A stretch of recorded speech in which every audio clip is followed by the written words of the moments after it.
gentlemen, another outstanding episode of Dance Podcast, Ringside Society. With that being said, here are the introductions.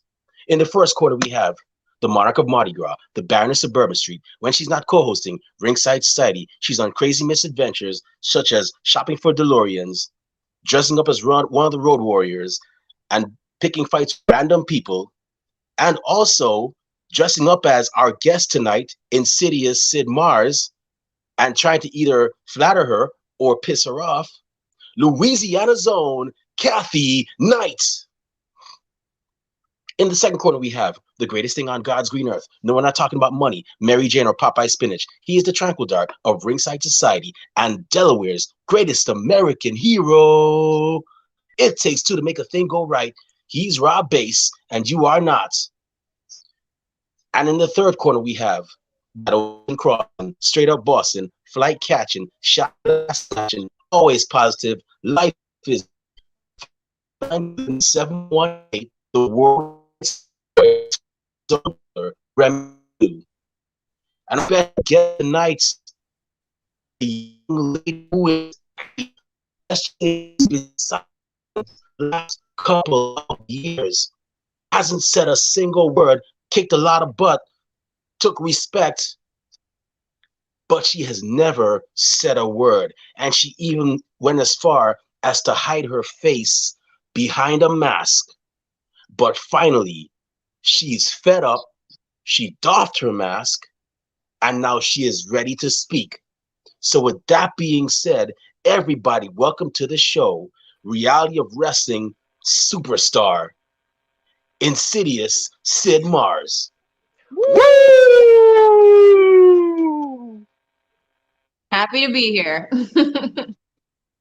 Thanks. Yeah, Kathy was excited. She was like, Insidious is coming, Insidious is coming. I was like, okay, Kathy, we have her booked. Just don't do anything crazy or any backflips or anything, and definitely miss out on interviewing her, or you might just end up doing it in a cast.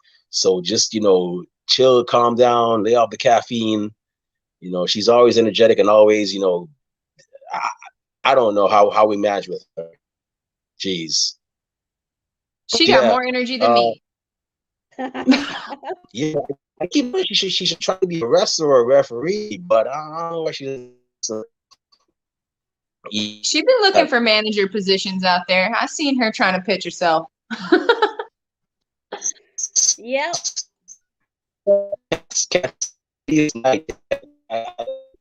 If you want to see Dora to my base reference, so if you want to make do so, hey, go right ahead. I keep trying to pawn her off. So didn't hear a word you said except you're gonna pawn me off. I was just saying, right? You're a little bit breaking up, but I heard the pawning her off. You see, he's trying to sell me. Insidious is gonna take me though. She said already. She said I could be her manager. Kathy, Kathy, there's contracts involved in this. Contracts I don't know if you're ready to sign. Just feed me bacon and I'll be fine. Bacon and donuts. You might have to sign in blood. Okay. We might be able to make something work after all. Come on, Remy. Yeah. Oh, man. He's a robot today. Mm-hmm. Oof. Cyborgs took over. Skynet. Skynet.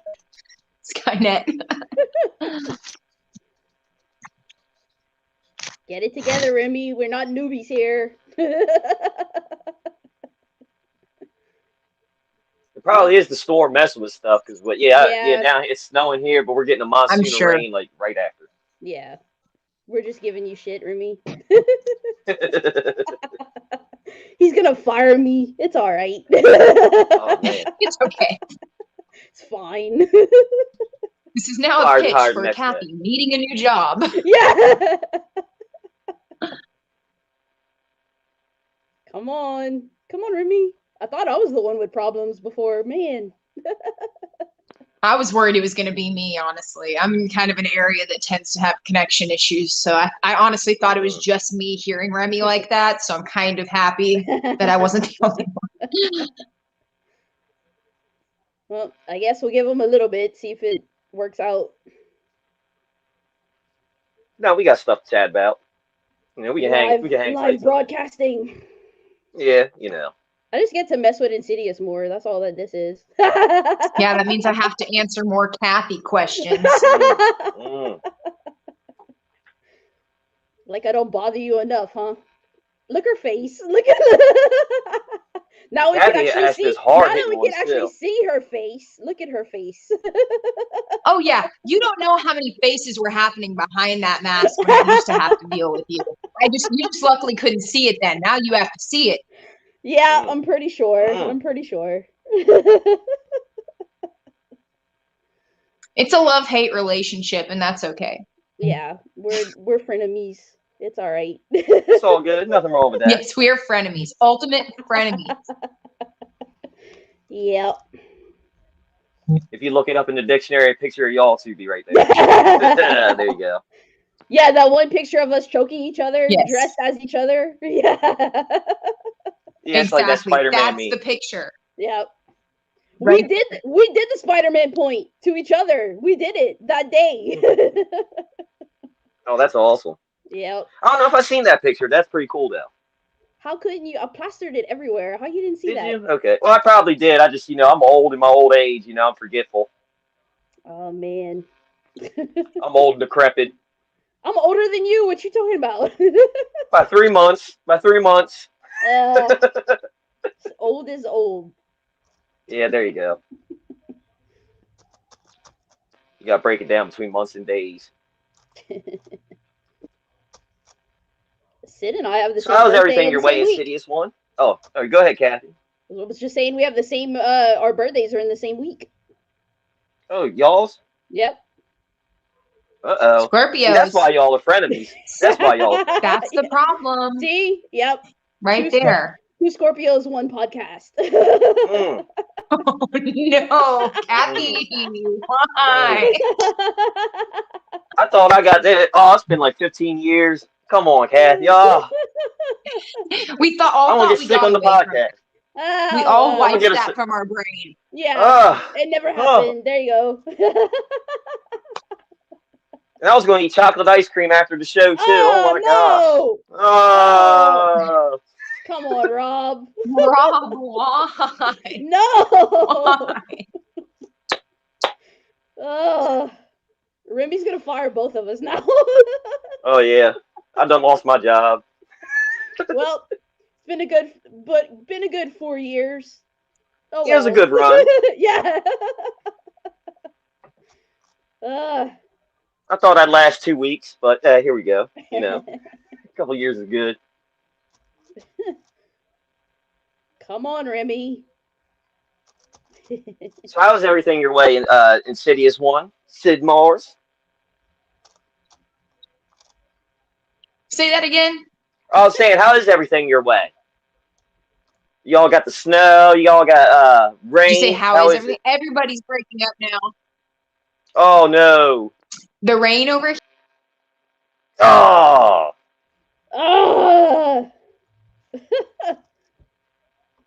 I guess it's the Kathy and Rob show now. I guess so. Are we live? Yep. Yeah, okay. We are.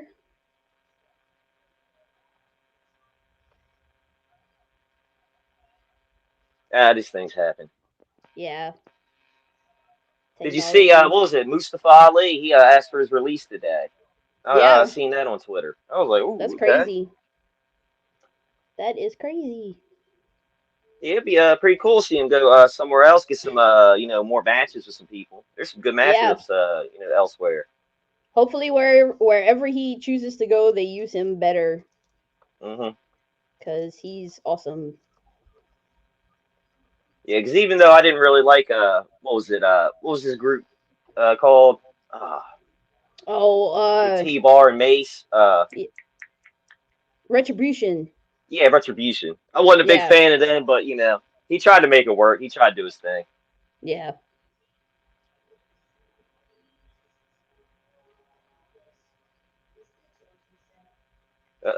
Niners are waving bye to the Cowboys. Send them home. All right. Oh, the Niners are winning? Yep. Come on, Remy. She's back. We almost got everybody. Remy's still loading in. He still sounds like a robot.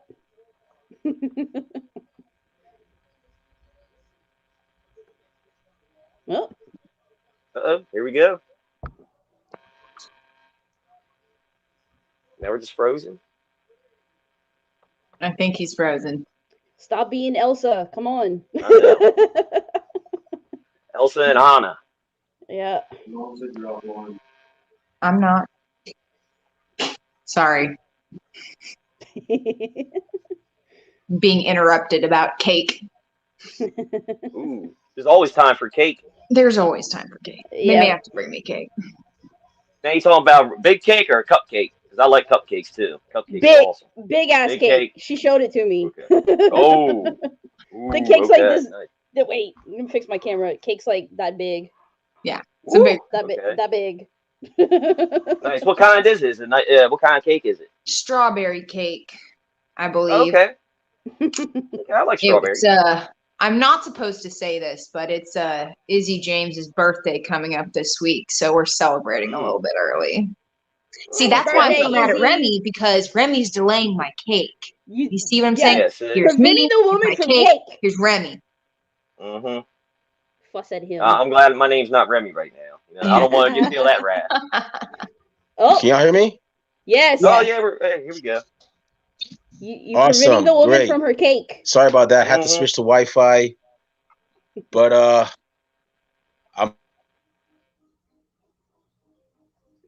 Oh, he's something.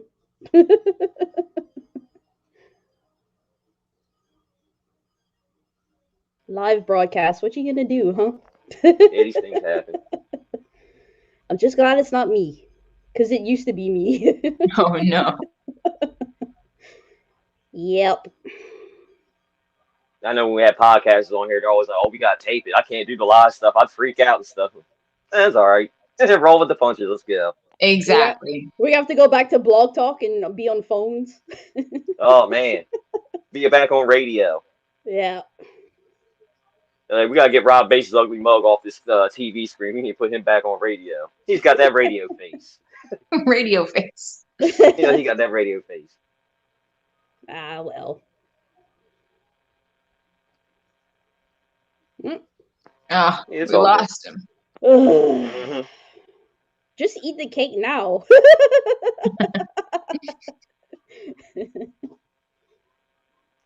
Watch us interview the Insidious one while she eats cake. Yep. Right. She never used to talk. She had a mask, and now watch her eat. See, I feel like I would have to charge for that, because that's like got to be a fetish. It's got. You know what? That is true. That's true. That's true. I forget. See, I forget these things. I'm slow to this stuff. Because you're not a weirdo. Yeah. Is that why? Right. That's probably why. What would you call it? Well, no, I am. But yeah, it's a good weird. I'm a good weird. I think it falls under the umbrella of mukbang as far as like fetish goes. We're gonna say that. I'm Instead back. Of only fans, it's only cake. I'm here. For real this time? Let's do this. Sorry, folks. No worries. You lucky she likes us. Yeah, we just been cutting up. We're gonna get fired. We advertised we were gonna cut up, so that's what we're doing. Before, I got a question. Who wants to see Remy Blue do a heel turn tonight? Who wants to see it? I love a good heel turn, baby. Okay. And this person's about to get it right now. Daniel Fire Sykes. You, unknown jabroni, whoever you are, I don't care for you. Do not tell me how to run this podcast. Okay? You are in the presence of one of the best podcasting crews in professional wrestling when it comes to podcasts. the greatest thing on God's green earth, Rob Bass, Louisiana's own Kathy Knight, and of course the worldwide star boy, Remy Blue. Okay? So know your role, shut your mouth, enjoy the show, and maybe, just maybe, if I actually am feeling tolerable of you, I'll give you 15 minutes of fandom after the show. With that being said, heel turn over. Let's start it. Insidious, welcome to the show. Thank you. And this goes for the rest of you fans that have slide comments in those, that have slide things in those comments. Don't take my kindness serious. I can turn heel at a drop of a hat. Trust me. Rob and Kathy have seen me tell some people some really outrageous things. Said, mostly to us. Insidious, thank you very much for Insidious Sid Mars, actually. Part of my, you know. You're fine. You can call me whatever you want for the most part, except for Kathy. Thank you for, you know, giving us the honor of hearing you break your silence. We know it's been years you've been under that mask doing your thing, but really and truly, we feel honored to actually be that you actually considered us to actually be the podcast. You can actually for you to actually do that. We don't really, like, you know, consider ourselves the best, but we're definitely one of those that wrestlers and wrestling fans are like should listen to because of what we've been doing and so on. But I just gotta say, I've seen several of your matches. You are definitely no joke in that ring, and I think now that you've unmasked, it's gonna get even more serious from now. So yeah. Oh wow. It's whew. Kathy, I'm envious of you, man. I wish I was near Texas, man, because definitely, you know, you've seen a lot of great things, and to see Insidious get actually unmasked and pretty much say enough is enough, that's definitely a moment I would have loved to see as well too. So I gotta ask you, Sid. So now that you're unmasked, the world has seen your face, and now they're hearing you speak. What do you have in store for your opponents now that, you know, you have this new, not only a new persona, but also a renewed sense of motivation and determination? I think you just said a lot of it right there. Renewed sense of motivation right there. I think that the most dangerous thing about this situation is that I'm coming into it with a fresh view. And you don't know me. That's the other thing. Not a one of these girls and men out there who would step across the ring from me, you don't know me. You thought you knew me, but you don't know me yet. And you will. You'll learn. But it ain't going to be an easy lesson to learn. They gonna learn today. Hey, you're gonna learn today. I'm glad I'm not across that ring from you, because that would have been something. So now that you've actually unmasked, we've seen your face and everything. So I just gotta ask you, man. Like, and I'm a take a time traveling trip back into the past. I gotta ask you, how did you become a fan of professional wrestling? What got you into it? And folks, pay close attention, because now this is the masked one is unmasked, so she's giving us a little bit of her past. We're not gonna dig too deep, because quite frankly, I don't want to do that. I don't want our opponents to go back and look and find her weak points and whatnot. Nah, we're not gonna do that here at Ringside Society. But we just want a little taste. How did you become a fan of professional wrestling? And well, unfortunately, the very beginning of it is something that probably could be used against me, because I was not allowed to watch wrestling growing up. I have two parents in the medical industry. The second they saw us trying that stuff, it was banned. So wrestling was not allowed in my house at all. It wasn't until I was 21 years old that my oldest brother said, "Hey, you need to see independent wrestling. You've got to see it. You're a performer. I've been an on-stage performer for over 25 years. And he was right. I sat there. I watched the likes of Keith Lee, Ricky Starks, guys out there, Matt Palmer, guys out there who make art, who are in that ring making art in front of you. It was a game changer for me, because I felt emotions. I got to feel what wrestling was about. And this was Inspire Pro Wrestling was the actual promotion that I was at. So I fell in love that day, and I didn't look back. And I happened to, on that same show, meet Izzy James, formerly known as the unholy Gregory James at that point, before a massive evolution, and became best friends with him. So that is my best friend through and through. And he taught me the vast majority of what I know about wrestling.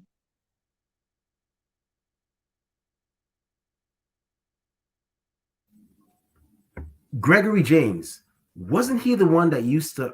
There was a guy I went to ACW, Anarchy Championship Wrestling. Oh, we did, yeah. Several years ago. Wasn't he the one that used to come out to Reach Out and Touch Me by Marilyn Manson? He used to like have that whole hand thing. Reach Out and Touch Faith, and it was the Johnny Cash version. I was like, when I saw Homeboy come out, I was like, yo, this dude is one bad dude, man. Like, I like his style. And I was, wow, that's crazy. Small world. Yes, it is. Yeah, man. That's pretty cool. So, yeah, wow, Keith Lee. Yo, it's crazy how reality wrestling, I've been watching it for going on 9 years now. And I've seen some of the best. I was watching it since, I don't know if you remember these guys, but the Kid Ransom days. The Kid Ransom, Sergei Volkov, Team International days, circa 2013, I was watching it. And ever since watching, I've seen so many people move on from reality wrestling onto great things. And it's just I never get bored of watching it. It's always a great, like I said, I'm actually jealous of Kathy because Kathy is so close to there. She has to go there whenever she wants. And me, I'm over here in New York. I got to watch it on TV. But I know there's probably, I know for nothing like watching it in, live and in person and whatnot. Right. So how did your journey now go from wrestling fan to now wrestler, Insidious, pretty much kicking butt and taking names?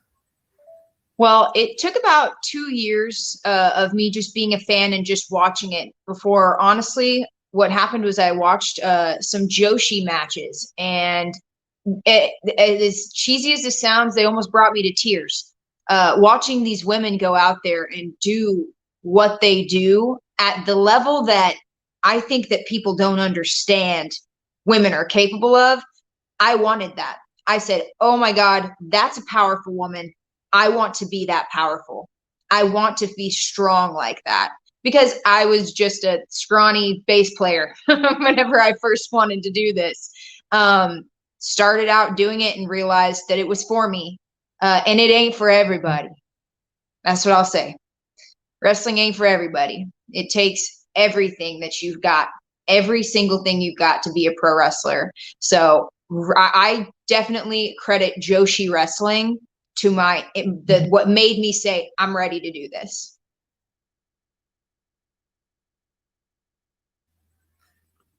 Yeah, I definitely I've never gotten in the ring, but I definitely, from what I've seen, I've been watching it for 30 going on 32 years now.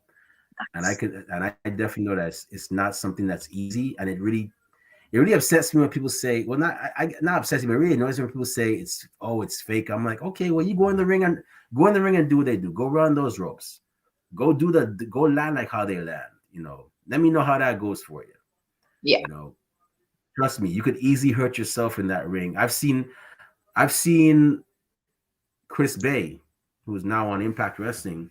He was doing exercise where he was jumping on a top rope. He was jumping on a top rope snap, and he wasn't wrestling anybody. It was just practice. Jumping on the top rope snapped, landed on his neck. I think we have that clip on our Instagram page. Not to embarrass him, but just to let people know that it's just like what can happen. It's truly what can happen out there. Yeah, and then there was, I'm forgetting this guy's name, M-Dog. If any of y'all know who M-Dog is, Matt Cross. Matt Cross was doing this move where he was, I don't know what you guys call it, but one where he charges the ropes, he bounces back on from the ropes on his shoulders. Kofi Kingston used to do it too. Yeah, he does an elbow, I guess a back elbow on the opponent, and the rope snapped. Luckily, he wasn't injured, but I'm just saying, like, people say this is fake. I'm like, yeah, okay, you go ahead and do it. You go try one of those fancy top rope maneuvers and don't do it properly, and you'll see you'll injure yourself or somebody. And I know that our own Rob can actually attest for that too. So yeah, he's a referee too as well. So I know he's actually been in there as well. Yeah. So would that be so? Now that you've now that you've actually trained and whatnot, what was it like getting in the ring in reality of wrestling? Wrestling in front of Booker T, Sharmell, and others like Kevin Burns and I forgot the other Clay. I forgot what his last name was. Clay, please don't kick my butt. But there's another. There's another trainer, and he goes by Wrestle House on Twitter. So what was it like wrestling in front of those guys and gals, and like watching them watch you do your thing in the ring? Were you nervous, or were you like, yeah, absolutely, or extremely nervous? I've been doing this for about 3 years now, but you'd have to take out a year and a half worth of injury, so I haven't been doing it quite as long as everybody thinks. The first time I did a practice match in front of Booker T, I don't even want to call what I did wrestling because I was so nervous. Because he honestly, when I first did start watching wrestling, Harlem Heat was probably one of my favorite things, like in general. So being around him in his presence, the knowledge that man has, just the way he runs his ship is so inspiring. So he didn't kick me right out the door. He knew I had some potential and he kept me, which I take very much pride in that. I used to be a manager. When I started, I managed for over a year. So Sharmell for me was a huge influence. So getting to be in her presence, and she really is a huge influence in the Diamonds division, that's been just such a treat as well. I mean, these are amazing people who don't let anything but amazing, good-hearted people on their roster. That's got to be one of the best things about reality of wrestling is every single person is a person of character, not only a wrestler who's in love with wrestling and in love with what we do for every person in the crowd, but just good people. I claim that I really didn't start wrestling and I didn't really know wrestling until I started at Reality of Wrestling. It changed everything that I knew. I mean, I realized I feel like I didn't know anything, but it's the caliber of school that it is, the caliber of students, the want, the drive, the motivation. You can't help but yourself be motivated. And yes, being in the presence of those people. And Clay Robertson, I think that's who might be his shoot name, but he's been a big influence on me as well. He has insane technical ability in ring. And this coming February or January 22nd in Canton, you can see Izzy James versus Clay. So that's going to be a banger. Ooh, I wish I could go. Wow, that's definitely going to be a match to see, especially since Clay actually has been doing pretty well. I remember when he was actually in Shawn Hendricks' stable at one point. Then after he just broke off and started doing his own thing, and I was like, all right, Clay, I see you. You're doing your thing. Yeah, but reality wrestling, man, yeah, they're definitely doing it big, and I've seen a lot of people like just move on to. I mean, you had AQA who was signed to WWE. We just saw Roxy who was on Impact, and I'm just very happy for Booker T and the success of his promotion and so on and whatnot. So you mentioned Joshi wrestling. Are you? I could tell you right. So I would it be safe to assume that Japan is on your goal, is one of your goals, yes, of places you want to wrestle at? It's my biggest goal, actually. I wouldn't necessarily turn down a contract somewhere in the United States, but my heart and soul started to do this because I've always wanted to go to Japan. I've never had the money to go to Japan, but since I was a little girl, I was an anime nerd through and through. So if I could have the ability, because of my wrestling, to go to Japan, I'd feel extraordinarily blessed. And that is exactly what my goal is. Awesome. I could tell you right now, I was stationed in Japan with the United States Navy for 3 years, and I can tell you that Japan is definitely a vibe. It is what people say it is. It's a wonderful place. Make sure you get your Ribera jacket. You know, that's I think that's an unofficial rule or unofficial tradition for pro wrestling. But whenever you go there, check out the Ribera Steakhouse and get that jacket, that nice little jacket with the bull on it. Rob, I think you can get one too. I don't know if it works for referees, but I don't know. I mean, just sweet talk. Maybe they'll hook. You know. I get a sticker.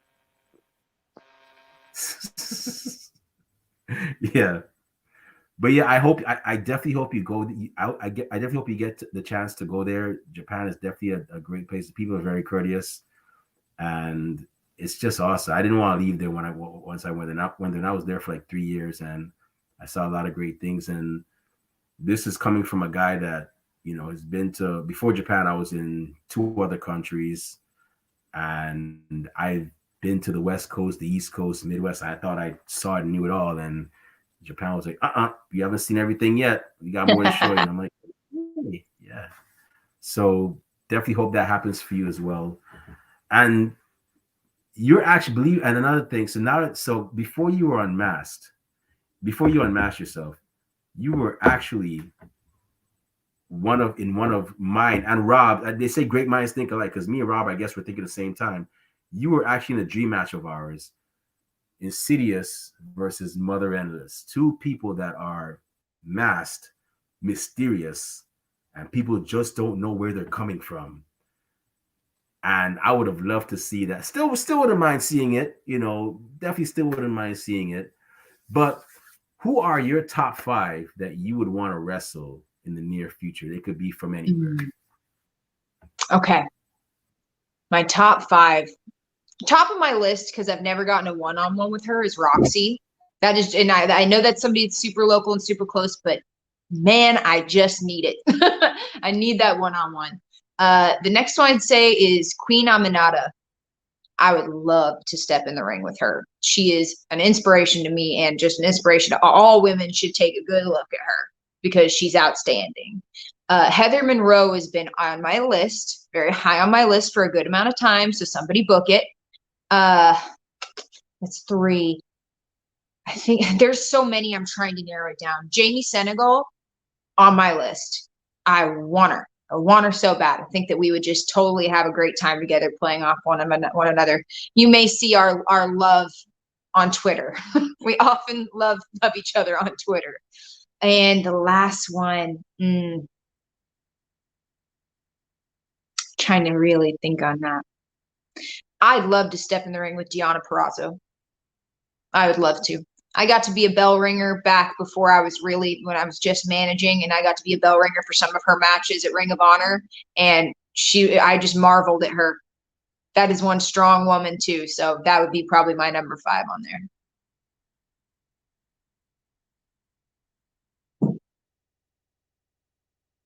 You're muted, Remy. That's cool. Those are some great matches. Those are definitely some great matches that I wouldn't mind seeing. Even Daniel Fires is actually saying that the same thing too. And yeah, we definitely the same thing about the Mother Endless. Heck yeah. About the Mother Endless versus you match. Daniel, I'm a fan of her, absolutely. She and I have some back and forth on Instagram. We got respect. We got respect. Daniel, you're a cool guy. Yeah, you know what? You're good. You're good now. You know what I'm saying? Just don't mess up again. You know what I'm saying? But yeah, you're pretty good. Maybe I still don't know if I want you on the show for 50 minutes of fandom, which is our fan segment. But I don't know. You still got a couple more minutes before I actually have a change of heart. I don't know. Maybe if you send me some Starbucks or something, or send Kathy some beignets, or Rob some tacos, that'll definitely work. But anyways, I gotta stop. But yeah, those are definitely great matches. Jamie Senegal has been making the rounds, and hopefully we get to see her at AEW and Impact. And well, she was already in Impact, but hopefully we get to see her in more places like AEW and so on. definitely a talented woman as well. And Deanna Purrazzo, whoo, the virtuosa, man. Oh man, that would definitely be something to see. Yeah. So I just have one more question before I turn it over to Rob. Kind of Rob, as now that you mentioned anime and stuff, he's gonna geek out and ask you a bunch of Star Wars and DC and Marvel. Not that there's anything wrong with that, because I consider myself a Jedi Master, and sometimes I call people a Padawan when they're new to something. But when you're getting ready, when you're getting ready for a match, or when you're working out in the gym, getting ready to knock out some reps, do some cardio and whatnot, what are some songs that get you into that zone? It's very funny that you asked this, because I'm really weird when it comes to the music that I listen to. There's a track from Sonic the Hedgehog called From Chemical Plant Level. May or may not listen to that when I'm working out, because it's really sick and gets me fired up. I actually listen to a lot of kind of things like Carpenter Brute is one of my favorite bands. It's actually who the song that I'm coming out to now is by. I really like a lot of industrial. I don't have certain songs. That's what I'll say. I don't have any go-to songs, but I might put it on some Daft Punk radio. Gives me some good kind of older electronic that I'm really into. I don't listen to a lot of like heavy rock and roll and metal like people always expect me to say.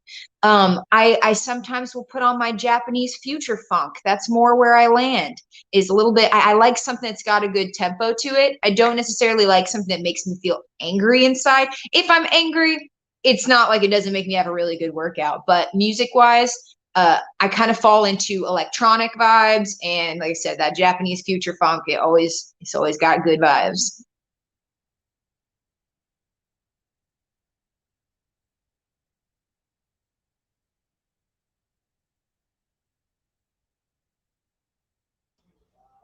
Oh boy. Uh-oh. Oh. Womp womp womp. Yeah, he was right there too. Yep. Hey, it's funny you brought up Mother Endless and stuff, because I met her at the last show I've rapped in. Yeah, it shows, you go introduce yourself. Hey, I'm Rob Bass. How you doing? I got in with her 6-foot zone or whatever, and I got met with a kendo stick and choked and stuff. Oh my lord! Don't mess with the Mother Endless. You know what I mean? It's on my Insta face. You know what I mean? Yeah, she don't play. I gotta check that out. I'm gonna have to find that and laugh and enjoy every second of that. Oh yeah. Oh yeah. That's flashbacks it wasn't funny. When I met Insidious, she choked me too. Oh man, see? You are asking for it, Kathy. You are constantly asking for it. What do you expect to happen? You play games. When did I do that? You act like I'm the one who wanted the cage match. You wanted that cage match. I think you don't even remember how that conversation went, if you ask. I do. You asked. I remember. Well, yeah, it's probably my fault. Because you were like, how was my match? And everybody's like, it was awesome. And I was like, it sucked. And you're like, wait, I'm coming back. And you came up in my face and you're like, me and you in a cage match. And I was like, okay. Touche. You made me mad enough. Yeah. That's what we do, though. You make me mad, too. Good. Frenemy. Definition. Yeah. Hey, Lewis is in the chat. Hey, Lewis. Happy birthday yesterday. Yeah. She put you in a headlock again. I saw that picture. He's asking for it, too. Yep. All these people. He said, it's cool she always remembers me. I'm like, she puts you in a headlock every time. How can you forget? How could I forget? It's like your favorite person to put in a headlock. Except I haven't been in it, so you choked me out, but there's that. That's true. I guess the headlock's coming next, right? Watch out, girl. You don't know what's coming next. I know. Now that you're unmasked and everything, you talk crap to me before, and now you can talk crap to the whole world. You were one of the very few lucky people who I talked some shit to before I talked. Yep. You're on a list of like 5, so feel special. I do. I'm flattered. It's you along with every little girl. I'll say oh my God. I don't pick on them though, but like kind of a fun kind of tidbit about when I was doing the Insidious thing. The only people I would talk to were little girls. And sometimes little girls would be with their brothers and they'd be like really pissed off because I wouldn't talk to the boys. I'd only talk to their siblings. Oh, Remy's Yeah. back. Yeah, so yeah, I had to switch over. So yes, this snowstorm is. So those of y'all watching, this is not normally how it happens. Is that we had a snowstorm coming through here, and my internet's actually kind of out of whack, and it's crazy because it's actually FiOS. So yeah, but yeah, Insidious, I just gotta say, you're not the only one whose playlist is all over the place, and I'm probably gonna lose all my street cred. But whenever I work out, my playlist is all over the place. 1 minute I'm listening to Broken Down by Seven Dust. Next minute, guess what's playing? Carly Rae Jepsen, Call Me Maybe, or I Really Like You. Then after that, I might play some Hollywood Undead. And then, I might have something else playing. And Kathy's having a hoot over there right now. She's probably never going to let me live this down. But yeah, my podcast, it's eclectic. Playlist. Yeah, you do you. Yeah, and you do you. And then one time I think I used to work out to Roppongi 3K's entrance theme. And I used to work out to the Double Dragon entrance theme, which was remixed by a rap group. So yeah, trust me, my playlist is actually weird as well. Like I was saying this, I think it was yesterday, Rob and I had another guest, Ty Awesome, on the show. I was like, if I ever was in charge of being the DJ for a gym, a lot of people would probably hate me and kick me out of the gym because my playlist would me too. like all over the place. But I'm gonna go ahead and turn it over to Rob. I know Rob asked some questions. So Rob, go ahead, man. The floor is yours. All right, sweet. Thanks, Rebby. So what's going on, Insidious Sid Mars? How's everything going your way? It's going okay, It's been a wild ride after getting unmasked, doing that. But you know what? I've gotten a lot of love, and it's felt really, really nice, and it's been really special. So it's been going pretty good over here. That's good. Do you have the mask anywhere near you? Do you wear it to the store with you? If you go to the store, do you wear it? Because I would. I definitely would. It's in the other room. I have it. It's near. It's always near. Okay, I got you. So if you wear it out to the the store and all the people be like, okay, so definitely social distancing. I've worn it out some places. I've had some moments where I have, but honestly, the thing that used to happen the most would be after shows when I was away in my own space to be by myself. I'd take it off, and I may not have gotten the time to wash my hands off. And I may still have blood all over my eyes. And I have to order food at fast food restaurants sometimes because it's very late. And I have definitely had people take their hand back whenever I wanted to hand them money because they think I'm disgusting. They're not wrong, but it's a situation. It's like, I was just battling and stuff, I mean? It's okay. It's no okay. Biggie. Yeah, it's war wounds.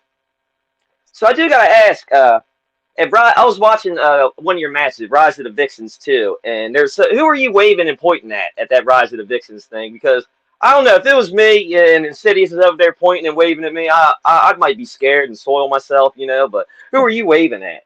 Oh, I'm waving at Red Velvet, right to my opponent. Oh, you are? I just wanted to tell her, are you ready? Hi, baby. Let's go. One of my favorite people. Right. I love her, and I love to fight her. Nice. That's right. Now, I do want to ask, though, how awesome of it was Kathy dressing up as you for Halloween and cosplaying as you or whatever? That was pretty cool, though, wasn't it? Yes. It actually, I'll admit, I'm a very emotional person. Like, things move me very easily, I'll say. But a gesture like that is something that means the world to a wrestler. I mean, that means that that Kathy cared enough, thought what I created was cool enough to dress up as. And I mean, that in itself, like I said, it made me a little bit emotional. It was really cool to see. I'll never forget it. I've had some other little kids dress up as me for Halloween, and every time, I mean, number one, it pops me. It's hilarious, but it it means so much more because I created Insidious 1 from the ground up. Every piece of that gimmick is my heart poured into it. Nobody came up with any of it. No one came up with my name. No one said, maybe you should wear this or you should wear that. Maybe your eyes should bleed. Maybe your hands should be black. It's my child. So having someone be so moved that they want to dress up as that gimmick, that's all you can ask for. Yeah, that's pretty awesome. Yeah, I don't know how I would react. I'd probably cry. I'd probably cry if that was me. Oh man, yeah, that's awesome. So I do got to ask, where was your first match? How is it online available anywhere, or is it buried in like a vault somewhere? Like after you got your wrestling training.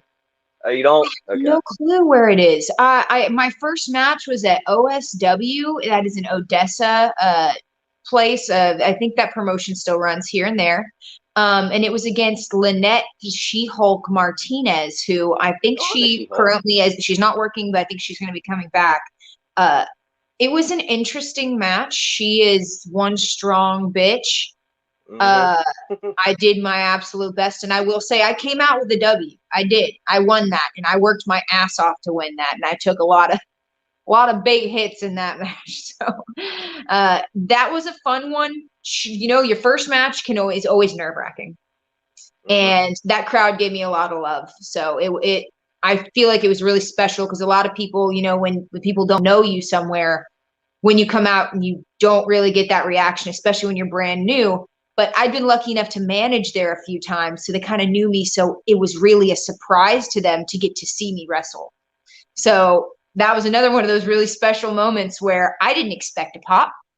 I didn't expect to walk out the curtain to anybody caring that I was there because I was brand spanking new. So very special, actually, very special. But I have to find that footage. I have no idea where it is. Yeah, it's pretty cool. Yeah, you definitely have to find that. Yeah, because some people we ask that and they're like, oh yeah, I wouldn't even call that wrestling. It's buried, 6 feet in the ground in an unmarked grave. Mine wasn't. I wouldn't call mine much of wrestling either. But at least you're like, I don't have to bury it in a vault. If you find it, you can watch it. At least like yes. That. Okay, that's cool. So when is your next match? Do you have anything booked for next weekend or anything coming up? Yes, I sure do. So I'll be in Canton with Reality of Wrestling, and that is going to actually be a tag match. I think they're going to announce it either today or tomorrow. I guess I'll give you a sneak peek in. It's actually going to be me and Mia Friday against Rachel Rose and Vert Vixen. So I really hope those girls are ready. I do. That's right. I feel bad for them. I do too. Yeah, I would never want to be across the ring with the Insidious one. I'd be scared to ref a match with you. I'd be sitting there. You chase me around the ring crawling. I'm like, no. And they're like, what's the ref doing? Like, I'm trying to maintain order, but I had the power of Christ compelling me. Oh man! I have the feeling that speaking of Vert Vixen, one is actually little going to bring thing. some aggression. Why do I have a feeling? What'd you say, Remy? I'm sorry. I'm sorry, Rob. Why do I have a feeling that the Insidious one is going to bring out some aggression in Mia Friday? I'm just saying. I got a good feeling. But go ahead, Rob. That's cool. Now you're saying you're wrestling. There you go. Now you mentioned Vert Vixen, and one of the questions I have written down over here is, I heard you're a gamer. You know what I mean? So if you are, what are your favorite games, and what do you like to play? Do you stream on Twitch and all that good stuff? So a lot of people are like, oh, this game is so overrated, whatever. I love Breath of the Wild. I grew up playing all the Zelda games, and I'm a big Skyrim fan. So seeing it switch over to a platform like that, getting Zelda and that experience, I'm just a total mark for it. I can't help myself. So I don't fight people who say that it sucks, but it doesn't suck. It's dope, man. So I love that. Growing up, my first game system that was mine, because I have two older brothers and I got to play their game system. So the first one that was mine, other than my little Game Boy Color system-wise, was a GameCube. So I got a GameCube and I got a few games like SSX Tricky. One of them was Animal Crossing. And I loved Animal Crossing. As a little girl, I was all about it. Then they made Animal Crossing for Switch, and I played that. And recently they came out with downloadable content that actually mimics another DS game that they had. And that's kind of been something I've been doing recently because it's got a chill vibe. You get to sit and decorate houses for animals. I sound crazy right now. I know I do. But it's very enjoyable. It's very zen. I'm a huge Skyrim fan. And well, let me be honest, a huge Elder Scrolls fan. So all of that, all about Oblivion and Morrowind. I even enjoyed those games, even though you have to sit and read a freaking novel to find out you need to be in the room next to you. It's still some stuff I really enjoy. Yeah, I actually liked Oblivion better than Skyrim. I don't know what it is. I think because some of the side, Skyrim's awesome. I love it. You know, I mean, like if I could get off right now and off the show, start playing it, and 2 days will go by, and I'm like, oh my Lord, I need to eat and shower. Oh man, yeah, I'm disgusting. It's like, But yeah, I like the I like the Elder one better because I don't know, maybe it was because of the side quests or whatever. I could be more of a werewolf and a vampire and let me do more of that stuff, right? Than Skyrim did. But they're awesome. Zelda, I wanted to get in that so bad, but when I played Zelda, I first played it on Nintendo. I was born in 1982, and when it came out, I remember a friend had it, an older brother had it, and he was like, "Yeah, let's play Zelda," and they put it in. It was like, "Here, you can go ahead and play it." And it starts off, and you're just standing there, and it's like, I don't know what to do. I didn't know where to go. I didn't know what to do. I was like, I'm used to playing like Mario. Okay, go this way.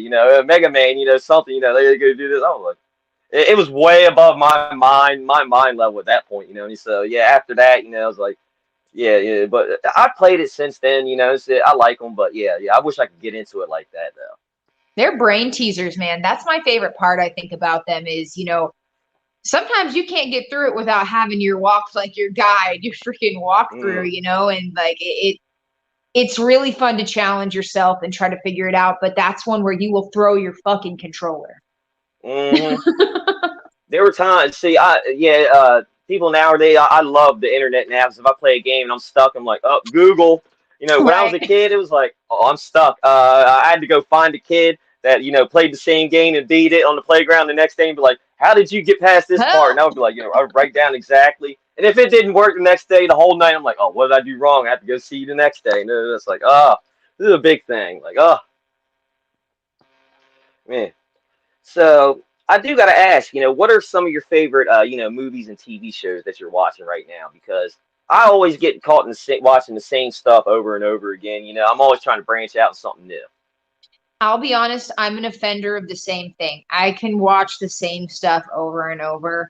I am one of those people who's a big Office fan, I'm that toxic person who quotes The Office in my everyday life, and I know it's terrible and everybody hates it. I also really love the IT Crowd, which a lot of people don't like that one, but I think that one hits different for me because I'm a computer wizard by day. And I love the comedy in that.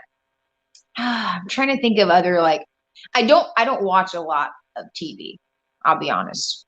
My parents are always the ones who are updating me on things like Daredevil and all of that, and they're like, you got to watch it, but it's like finding time.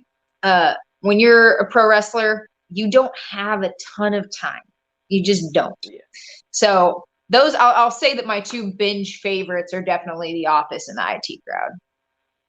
Yeah, I'm with you on The Office. I like that too.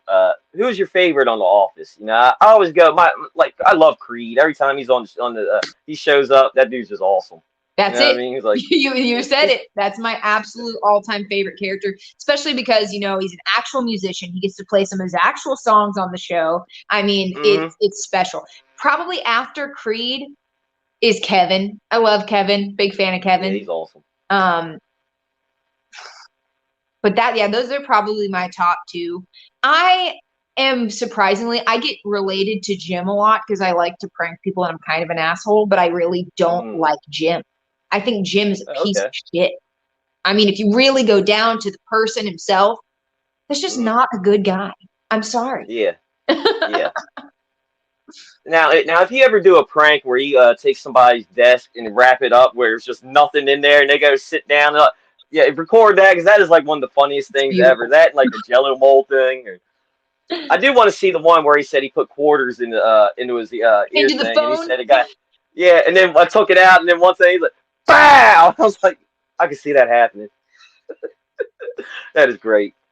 So you're talking about being a musician too. You say you play the bass and stuff. How big is your callus on your thumb? You know, I mean, do you have a giant callus on your thumb? You know, playing that bass. I know some bass players and all. And yeah, they can do some things with their thumb. It's not just the thumb for me. A lot of it is the pinky on my left hand because I do a lot of when you slide up that fretboard. Mm-hmm. I mean, my pinkies are different sizes. Like it's kind of hard to tell, but one of them is fatter. It's significantly fatter than the other one, and it's from sliding and playing.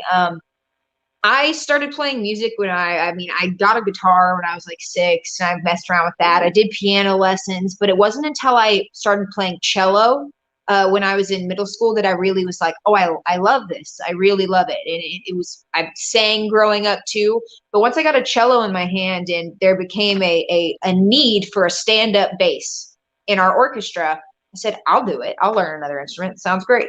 So I learned how to play stand-up bass, which at 13 years old led into the opportunity to started playing electric bass. And I lived in Austin, Texas.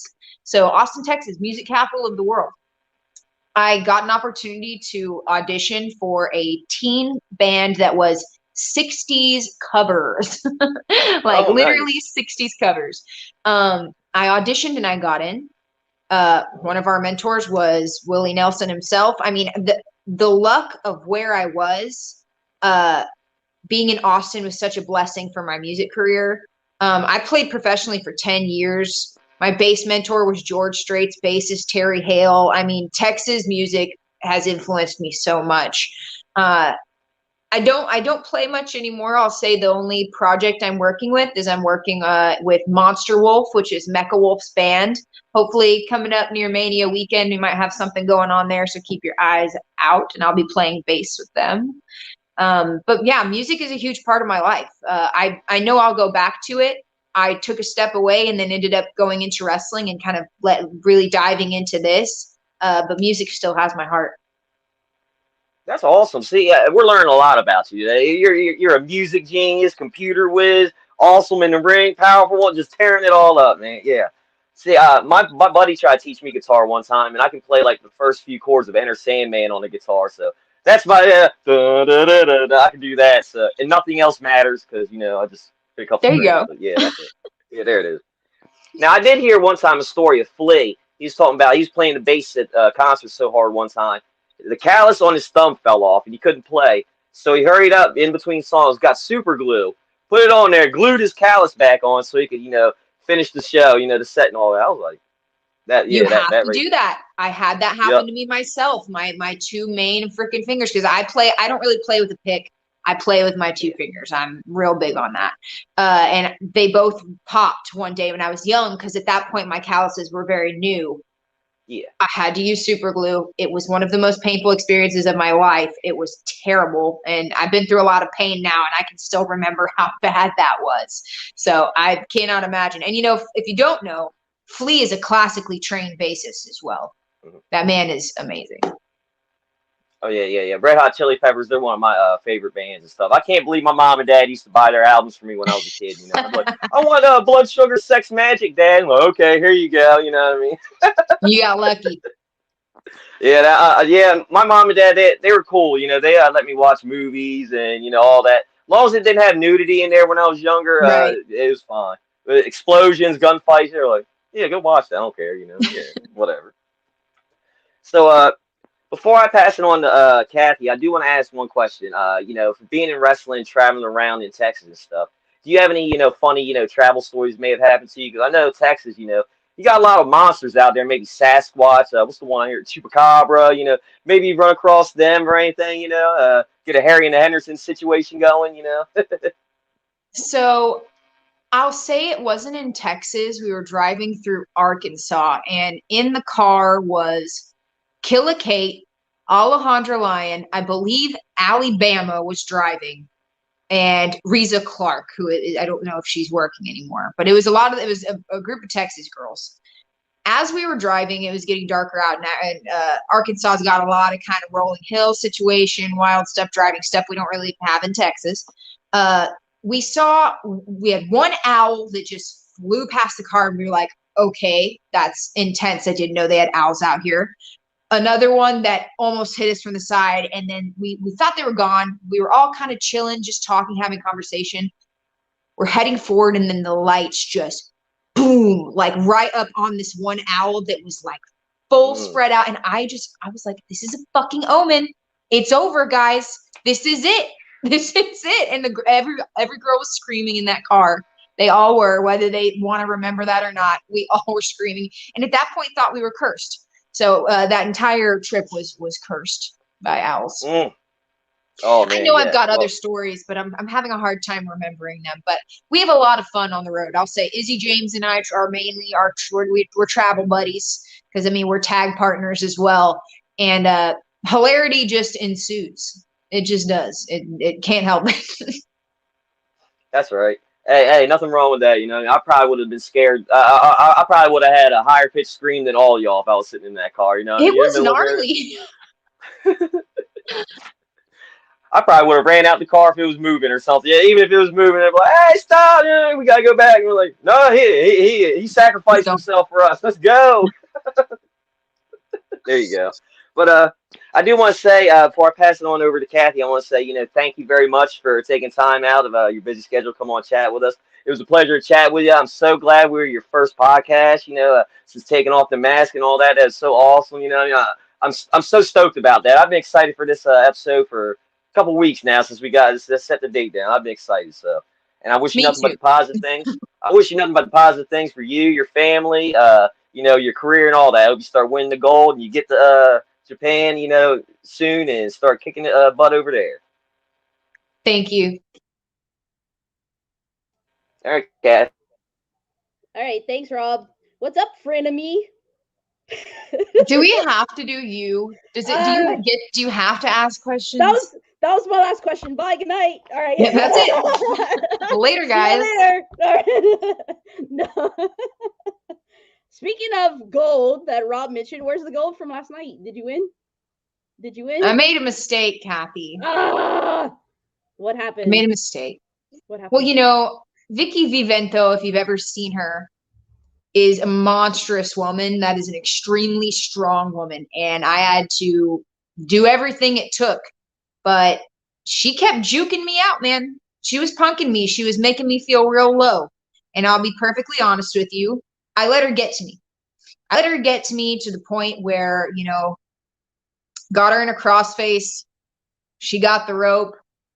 I rolled her back for Rings of Saturn. And I think that, like I said, I got a little overzealous. And I guess her foot was on the rope and I didn't see it. And I got disqualified. But that's my own weakness there. I shouldn't have let my opponent get to me like that. But I'll tell you, she got to me, and I want her again. I think that's a fucked finish. I don't like. So like I said, I showed a weakness on my part. I didn't let go. I maybe wanted to snap her neck a little bit if I have to admit it. But I lost, and that's on me. You have too much rage. Too much rage. Channel that back.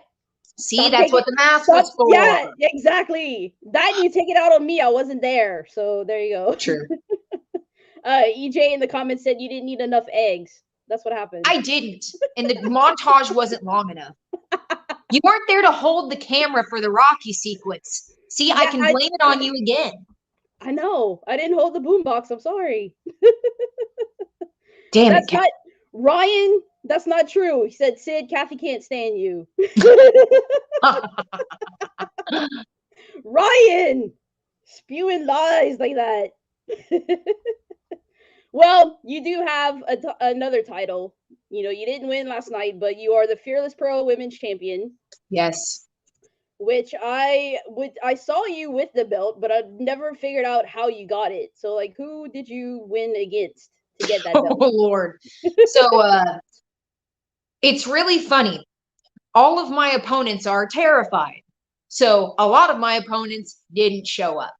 The one person that apparently wanted a piece of me is a guy named Johnny Badgate, who thought he was going to come out and insult women's wrestling and talk a lot of smack and make me really mad, which, as I've just talked about, is a really bad idea. So Johnny Badgate decided to come out, call me out, say that he was going to have the belt because no one showed up for it. And we had a small match that lasted maybe 5 seconds until he got a question mark kick to the head, and I deservingly got that belt. But truly, the hardest part about being the Fearless Pro Women's Champion and being Insidious is that no one wants to show up.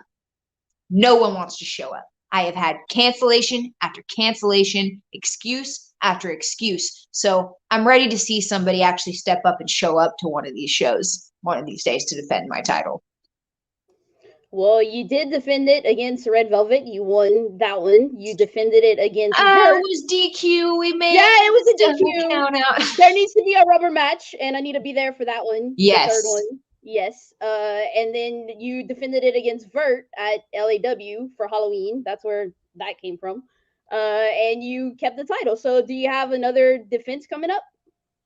I don't have another defense that's currently booked right now. So that is going to have to be something I'll have to let you guys know about the next time. But I don't currently have something. But hey, I may bring it along with me somewhere and just throw it down just for fun. Why not? Yeah. Probably me against me in a steel cage match. Who knows? Maybe. Just maybe. Hey. So I first saw you. It's coming up on 3 years now on the 19th. Row on the Rise. And I was like, ooh, she's scary. Like, who is this? So I always wanted to know, the story behind Insidious. So now that you unmasked and everything, you could actually tell it. Like, yeah, sure. What's up with this? The Cobra Commander mask and the name Insidious and the black hands. And then it turned into like, you just had a regular face mask at first. And then now it's like the blood mask and you wouldn't talk. So yeah, like the sewn up mask. What was behind all that? And then like the handprint on the side. It's a big evolution. So, and I'm happy to tell that story. But first of all, Ryan, I swear I just saw you said that you thought Kathy was going to beat me. I swear I just saw that. And we're going to have a discussion later. I don't know why everyone's trying to get on my bad side. I love you guys. Don't you know I love you? Why do you hurt me? I don't know why you hurt me. It was the drive. He doesn't know what he's saying. It was the drive home. So it's actually very detailed, probably more detailed than it needed to be. When I started, I was managing the unholy Isaiah James, and I was the Insidious follower, not the Insidious one yet. The Insidious follower had a mirror mask, as you so lovingly called the Cobra Commander mask, and everybody else liked to call. And the whole point was Unholy was a cult leader. The whole idea behind him was you believe in yourself and to believe in the unholy. Anytime you looked at that chrome mask, you see yourself and you become the follower. That was the story behind the chrome mask, was you get sucked in, you see yourself as the follower, and now you are the follower. The black hands was definitely kind of a as dark as my soul situation. And the print was supposed to be as black hands are because Izzy James doesn't clean the toilets. Partially, the one on my shoulder was from him, of course, because he's disgusting. But the evolution, once I was able to kind of break out from behind that mask, my eyes had been sealed for so long behind the chrome. I'd seen so much. My mouth had been sewn shut by him. I had been in a captivity that I truly would like to not speak about. But once your eyes see the light like that, they can't help but bleed. So that is where the bloody eyes kind of came from, was that just a pure evolution of it. I used to take that chrome off and the eyes, the lights were bright, the lights are bright after being sealed behind a mask like that. That's kind of the main story. The name Insidious, everybody thinks that I did it because of the movie. But I actually did it because of the definition of the word insidious, which is slowly but increasingly deadly. So you have to know the real definition to know why that one is such a good, like, just word for the character, which was a slow but increasingly deadly gimmick. And like I said, everybody just took it as, oh, it's the Insidious movie. It's got to be that. You're an Insidious, Mark, aren't you? And I watched the movies. I mean, I watched them, but I didn't pick the name because of that. Yeah, I didn't think it was from the movie. Like, it's the definition. That's what it is. and you slowly crept up on me, and I'm a fan of you now. So there you go. It worked. It worked. So then after that, Insidious one kind of evolved from, like the plain mask to the bloody one. And then where did the red hair come from? And then after that, now it's green with the contacts. Like, where did that come from too? Well, I didn't come from anywhere. I just really like to change my hair color. I'm going to be honest with you. I just am. I also used to do hair in a past life, so I do my own. And yes, I switched over to the green because you know what? I saw a lot of red and black out there. I was kind of doing a Kane vibe, and then I decided to switch it up to something that was slimy, and green is slimy to me. So that's why I was really into the green and went that route. And then the contacts too. When you decided to wear that? Those I decided to switch it up because, the whole gimmick with Insidious was the eyes. It was all in the eyes. And I not to toot my own horn, but to have the ability to tell your whole story with just your eyes, that's not easy. And I figured, try it out. Maybe it'll enhance it. I did it one time and people were like, okay, that's absolutely terrifying. That's way scarier than your normal eyes. So I ran with it. And I'll say, they're not the easiest things to see in. And when the lights are nice and dark, when I wore the chrome mask, you can barely see anything there too. I suffer for my gimmick. I suffer for y'all. Please understand, I suffer for y'all, but it's all worth it. Yeah, talking about that too, like with your eyes, like you are like one of the best I've ever seen. Like your facial, you talked with your eyes. You didn't talk, but you talked with your eyes. And then another thing too that I was gonna bring up, like your theme song, which is "Faith" by Ghost. I don't know, you probably changed it since then, but in that, the lyrics are "I am all eyes," which perfectly fit you because Yes. you were all eyes for the longest time. Yes. So like you really thought out this character like through and through. Yes. Like it's awesome just to see. That was awesome. Thank you. Let's see what else. Where's the mean questions? You're being too nice to me, Kathy. It's making me uncomfortable. Oh my god, there's mean questions. You said you were gonna mess with me. You said you were gonna mess with me too. So yeah, that's what we're gonna get to because Ryan had talked about it. So you do these promos with Izzy, which they're hilarious, and it's usually for like a promo match. You make these promos for your matches, and it's on Izzy's YouTube website and everything. Which ones were your favorite ones? Well, before I get to that, you actually did one. It came into a match. It's the Good Housekeeping match with Izzy because he didn't want to do the laundry. Now, after that match, did he ever do the laundry? What do you think? No. Probably not. Take a look at him. Take a look at Izzy James and tell me that man does laundry. He don't. So no, that didn't change anything. And neither of us won that. That wasn't a great night. Yeah, you kicked his ass and he still didn't do the laundry. Izzy, what is wrong with you, Izzy? He bashed me over the head with a glass bottle. Like, I don't know why we're still roommates at this point. It's out of necessity. He made you wash your hands. What was that phobia of washing your hands? Why wouldn't you wash your hands? Why do you ask dumb questions? Tell me, Kathy. Why you didn't like to wash your hands? There's power in that dirt, baby. No, but that promo was one of my my favorite. He's all like, I'm Insidious, I'm spooky. Why don't you wash your hands? Such a punk. He's such a punk, man. I support him so much, and here he is out there making a fool of me while I am just trying to keep our house clean. That's all I'm saying. But that match was an outstandingly fun match, and I loved doing that promo.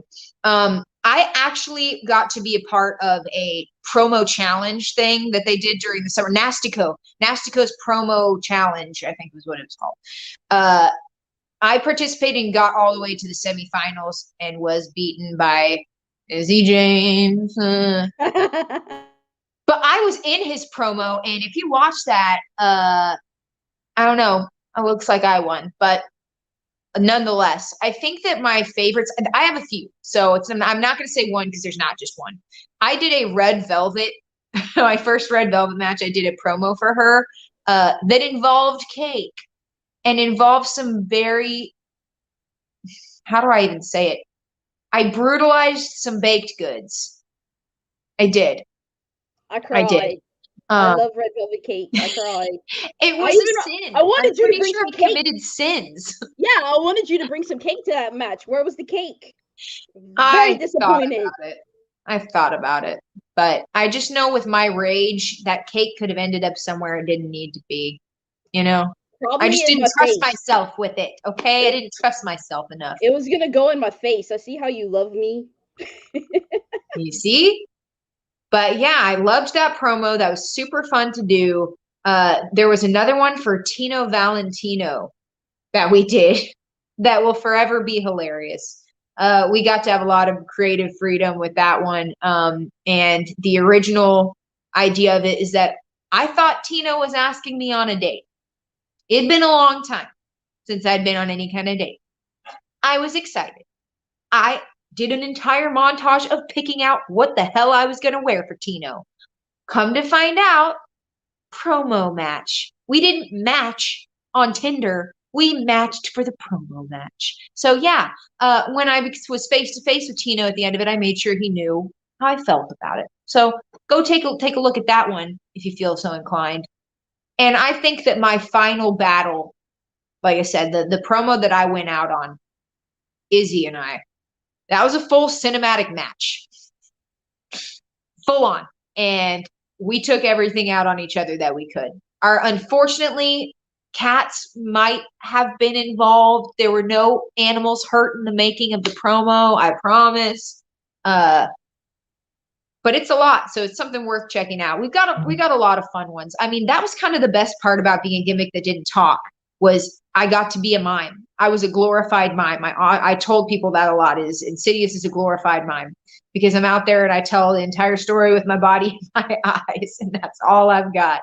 So getting to be creative and do that, I think that's the thing I'm going to miss the most, is doing those promos, because they were something really special that were just fucking weird and super fun to do. Yeah, I would say the Tino Valentino one was one of my favorites. The one with Legion for Summer of Champions with Ryan Davidson, where he couldn't find the house. Yes. That one was funny. And y'all were watching, a bear, and y'all were like, watching bear videos and playing Nintendo 64. That one was funny. What was another one? Oh, the one, the blooper that Izzy just put with you fighting the mannequin, and you're like, I have a lot of pent up rage. I can't tell you how real that was. I know you. I was like, oh look, that's it. I was not wanting to film that promo that day, and I had to, and I was taking out completely on that dummy, and I punched Sean Hendricks in the stomach for real. And I felt horrible about it. I don't pull my punches, and he knows that now.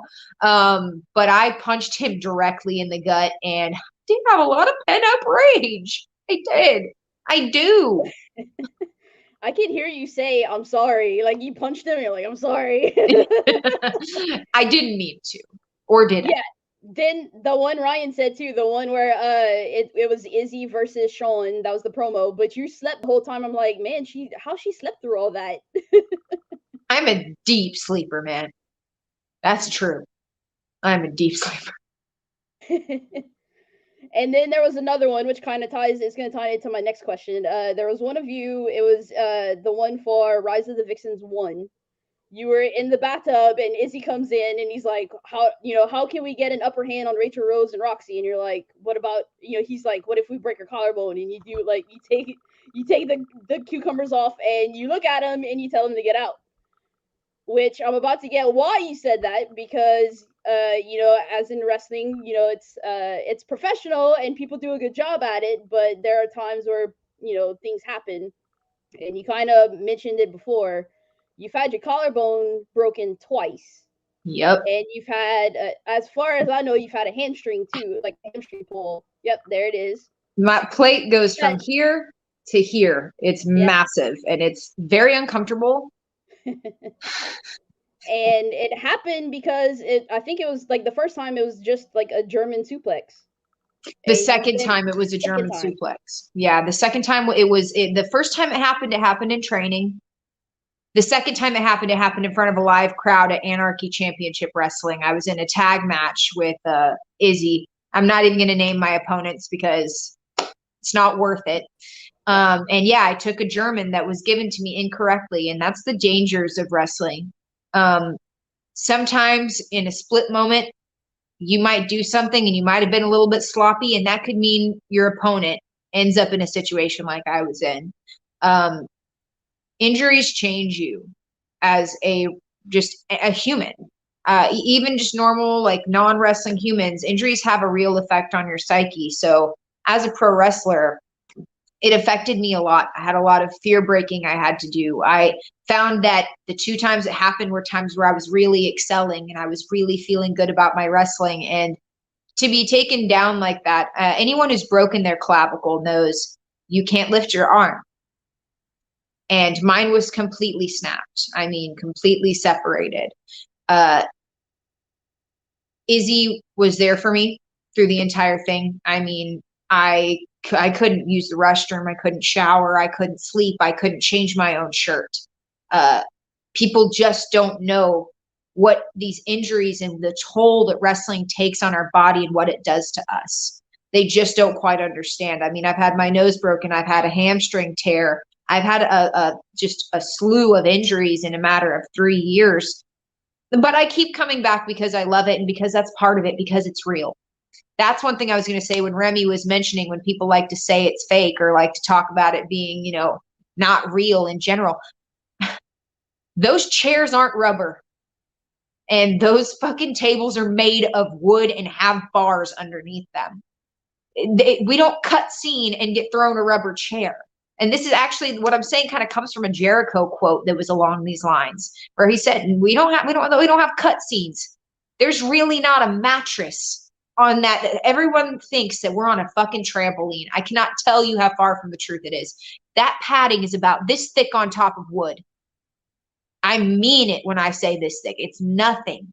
So every wrestler that you love, just know what they're doing out there. They're putting their life on the line. This is not just, it looks like it hurts, but it's every single time your life is on the line, your opponent's life is on the line. Injuries can happen from just accidents or negligence. They really can. And that's something that I think a lot of fans are so hyper-focused on predetermined things. What's predetermined, what's planned. Honestly, a lot of things now that kayfabe is practically dead. A lot of people don't realize the reality in no pun intended, the reality in the wrestling, because there really is some seriously brutal realities to what we're out there doing. And one of them is, like I said before, your life and your opponent's life are on the line. Hell, Rob, even referees, you guys are right in there with us. And sometimes we don't notice where you are and you can get clocked. I mean, everybody who's out there, you're at risk. So we must really love you guys and really love wrestling to do what we do. And we do. So there's another aspect to wrestling that I wanted to ask you about because you just switched into it. So a lot of wrestlers wear shoes and they have like shin guards like on their shoes, but you upgraded to wrestling boots. So like, Yes, what made you want to wrestle in boots now instead of shoes? So I did have shooter shoes and kick pads for a long time because I love to kick. Once I decided to do the gimmick change, I really wanted to be more big fight feel. I wanted to stomp people's heads really bad. And what better to stomp a head with than a pair of massive boots, right? So I'll say in my match yesterday, I had a great time stomping around in those things. But man, wrestling boots are superior. That's what I'll say. I didn't know it. I would have switched to them before had I known. And once I did, I even asked on Twitter, why the fuck didn't y'all tell me they're so much better than shooter shoes? I still train and I'll train in my other mat wrestling shoes sometimes, but That was a game changer. I absolutely love the boots, and it's partially, I won't say it's not aesthetic too. It's kind of a part of the new look. So I'm enjoying the boots though. Yeah, they look pretty fire. I'll give you that. So you mentioned kicks, and you do use a lot of kicks, and you use a lot of throws. You ever had any martial arts training? I have not. Only stuff I've taught myself. I watch a lot of Bruce Really? Lee stuff. Yeah, I don't have that. Wow. My athletic background is 12 years of ballet. And people are like, what? But yeah, I did 12 years of ballet. And I credit a lot of that to why I'm even able to wrestle. But no, I have no formal training. I really want to sign up though for a jujitsu course or to just do karate in general. But COVID put the kibosh on that multiple times. I've signed up and then they always cancel, and it's understandable. And I don't want to put I have no higher. I got a high risk husband, just not worth it. But no, I don't have formal training in that. It just took a lot of practice, and I can give big props to Gino. A lot of the things I do, I'm very inspired by him. I do a little question mark kick, and I learned from watching. I learned from watching and asking, I think that one of the coolest things about wrestling is our peers. We learn from our peers all the time. And being at Reality of Wrestling, I don't think I'd know half of what I know, or would have gotten to meet some of the stars I've met and learn what I've learned. That's crazy, because I could have sworn you had training. I was like, that question mark kick you do, and then you do like the judo throws, and I was like, she had to have some training. No. Something. Especially like you love Japan and everything. I was like, she has to have something. But that's even more awesome that you just learned it. So hats off to you. I was like, that's awesome. So next question that we all, everybody wanted to know. So let's talk about Legion for a second. Legion's been around for a long time in Reality of Wrestling, and it wasn't you and Sean and Izzy at first. So how did you guys get into the Legion faction? Well, to be perfectly honest, I didn't ask for that. I was taken captive. It's a hard subject, if I'm perfectly honest with saying to you. My time with Legion, we had a lot of great success, longest reigning tag champs. But behind the scenes, I don't think people understood. Legion's a cult, and I'll out him. I will out them right now and say Legion's a cult, and Sean Hendricks is a cult leader. Things go his way, and things go his way because he's brutal. He's brutal. I refer to it as my time in captivity. Absolutely refer to it as my time in captivity. I was assimilated into Legion. I was sitting in the crowd one day. I don't know what came over me. And the next thing I knew, I was holding on to one of their opponent's legs. I was screaming things. I didn't know I was yelling. And I was gone. I was no longer a fan. It was, like I said, one of the hardest experiences I've had in my life. It changed me. And Sid Mars is a representation of everyone who has ever been held captive, been silenced, and knows what it's like to either not be enough or be held back by somebody who doesn't want you to reach your full potential. So that's what happened with Legion. Ooh, okay. Wow. So of course we all saw, on Christmas Chaos, they, like you said, Legion was the longest reigning tag team champions in Raw history. They had a little fight there, and you said enough is enough, and that's when you took your mask off. So what made where you said enough was enough? So like, where was the point where enough was enough? Because it had to been before that time. Well, there's a lot of buildup, and let's be perfectly honest about something. I'm going to say something a little bold here. When Legion won the tag belts, who was there? Me. That was the first time I got to actually come out from behind the curtain. The first time I got let out of the box, let's call it that, from the captivity I had been in. That's when they won the belts. You know what was going on the night that they lost those belts? There was something missing, wasn't there? and it was me. Yeah. That was what was missing. That's so true. that should say a lot to you right there. That should say a lot. But what really happened was I had no intention. I had no intention of things blowing up like that, but I was so embarrassed by the disrespect and the behavior that both of them displayed that night in front of literally, what I had said, the boundlessly loyal fans. People like you, exactly, Kathy. The people who had screamed for us so many times, were there for us when we were at our lowest moments, and they're going to stand there and have a petty screaming match in front of people. I couldn't stand there. I was too embarrassed by them, and that was when I knew I had one option, and it was to get out, and I had to take my muzzle off to do it. That was pretty badass, actually. Being there in person, I was like, holy crap, what is happening? I actually have it on video, which I'm gonna post it like after this. But yeah, it was pretty crazy seeing Legion disbanding like that, and hearing the story. That's kind of sad. It's really sad. Yeah. So now you're gonna be the Insidious Sid Mars. Where did the name Sid Mars come from?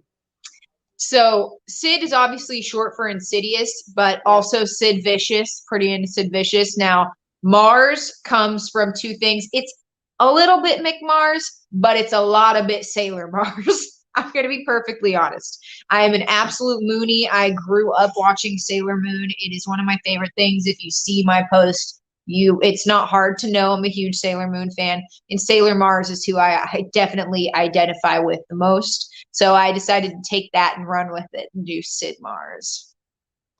I just thought Mars like the planet because I always thought you were an alien. You have green. I mean, come on. Right. So, being in Texas, like it's a hotbed of wrestling, but you've traveled outside of Texas. But there were so many people like in the short 3 years of your career. I mean, you've wrestled Red Velvet, Vert Vixen, Rachel Rose, Roxy, Erica Torres, Gigi Ray. What has been some of your favorite matches so far? Ooh. I love working Vert Vixen. Vert Vixen is not only my best friend, but one of my favorite opponents, without a doubt. Erica Torres, another that one that you had mentioned, just a number one amazing wrestler through and through, and I loved every time that I've been across the ring from her. Absolutely loved it. I think that if I had to name my top favorite opponent other than Izzy James, it is Red Velvet. That is a consummate professional. That woman works a ring, and she and I just have chemistry. We just flow together. It's effortless with her. So I think that would have to be my favorite. I really enjoyed having that three-way with Rachel Rose and Roxy, but I gotta get Roxy one-on-one. I know that's gonna probably be my favorite match ever. If I get that match, it will be one of my absolute favorite matches. I hope I'm there live to see it, for sure. So there was one more question that I had. So it was Ladies Night Out 8, which was actually on your birthday. You came out, there was a match between Jazz and Phoebe. You came out, you did your finisher on Jazz, and you like crawled back and walked away. Did y'all ever have a match? Is there gonna be, I mean, she's kind of semi-retired. Would you want a match with Jazz? Because that didn't happen yet, as far as I know. Yes, I would want a match with Jazz. And you know what? I'll let down the fourth wall a little bit. The night that I broke my collarbone was the night that I got a text message from Telly, who runs Title Match Network, and said, "How do you feel about working with Jazz?" And I about peed my pants. I was so excited for the opportunity. That was a text message I got before the show. I then was given a bad German suplex and broke my collarbone. And lo and behold, who else was on that show but Jazz herself?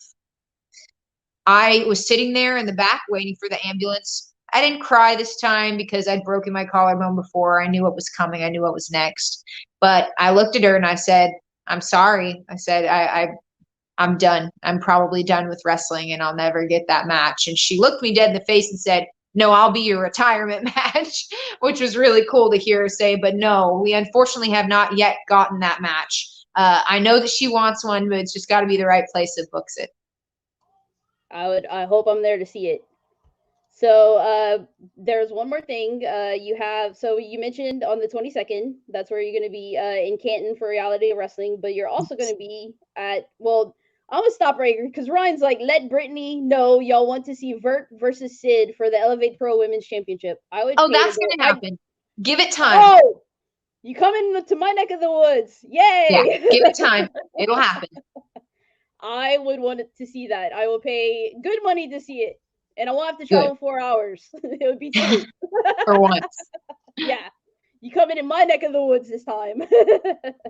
But yeah, speaking of what's upcoming, you mentioned January 22nd, Reality Wrestling in Canton, Texas, and there's also on the 5th of February, in Fort Worth, the Independent Wrestling Expo 7, and you're a part of that too. Yes. So is there anything else that you want to plug while you're here? That's actually my main things I have coming up. I've been very tentative with booking because of COVID. You may see me kind of in sparse places for a little bit just because I kind of pump the brakes on some of these bookings because it's scary out there, guys. It is. Like I said before, my spouse is high risk. I got to be careful. I don't want to lose the person closest to me. But right now, those are my two bookings coming up. I believe I might be at Branded Outlaw Wrestling again on the 9th, April 9th. And of course, Reality Wrestling, which it's twice a month at minimum right now. You can catch me there pretty much every time there's a Reality Wrestling show. I'm there in some capacity. Other than that, you can check out my Twitter. I'm kind of fun. I'm kind of funny here and there. Like to ask people questions. I love to hear back from people. I asked about what video games people love the other day. I just love hearing from you guys. It's so cool. You guys are so cool. It's just really, it's a great way. Like I love to connect. So if you want to connect with a weirdo, Insidious Sid Mars handle right there. You can check that out. I also have Instagram where you can check it out. And I definitely on Twitter will be telling people more about where I'll be, what I'll be doing, pimping out the podcast I've got coming up. So that's what I would do is go ahead and get on Twitter and smash that follow button. Before I turn it over to Remy to close out the show, I just want to say thank you for coming on the show. We were your first interview. Thank you for trusting us. Thank you for trusting us to be your first one. Nah, to all you other ones. I'm just kidding. Thank you for trusting us with your first interview. Hope we did it justice and everything. Sorry for the technical difficulties and stuff. But you are one of my favorite people on the planet. Love you to pieces. And 2022, if it's any indication of how it started with you unmasking and you've had like 1,000 followers in 2 weeks or something like that on Twitter, 2022 is your rocket ship. And, the sky's the limit. And I can't wait to be at most of your matches. I'll be there, backstage, not backstage, but I'll be there, hanging out in the back. I'll be there and cheering you on and talking to you after the show like we always do. Love it. All right, Remy.